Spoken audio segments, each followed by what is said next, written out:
Takže na 2 kolech se přitabil, vole, a teď na 2 kolech se vrátí.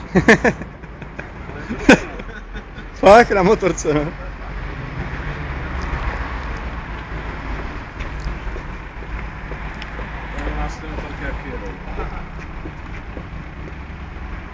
No, my už to, co máme za sebou, ty bouračky, tak už nemusíme. A jsem trefil senku ve 110, ani jedna zlomenina, ale říkám tomu letecký den teda.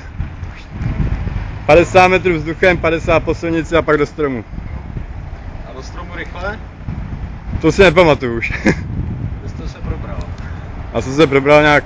Tam potom... nebo až do vesnice? Ne, tam ještě, ale nikdo mi nepomohl, no. Hrozně dlouho jsem tam ležel. Na záklon, jo, vždycky. Jsem se nemohl vůbec zejbat, no. Jsem byl roztrhaný celý, ale...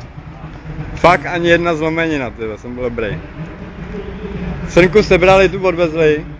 Mě a motorku tam nechali, no. Fakt, tyhle. A pak jel autobus, ten autobusák vylez s prvníma lidma do práce. Odtáhnul motorku na stranu silnice a odjel. Síla, co? Až lidi ho donutili, aby couvnul. Se vrátil. Já se svezu ještě na to svezu. Jsem tady, jak na to svezu. Tak vy pojedete na Vyšehrad. Jdeme na Vyšehrad. Pojď na Vyšehrad, ty vole. Víte si, je to tak hodinka, takže klidně se projděte lodě na vodě, nebo...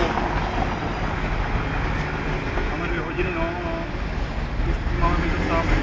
Já to zkrátím, ale určitě minimálně aspoň ať vidíte nějaký do terény. Ať si prostě projedete a zažijete si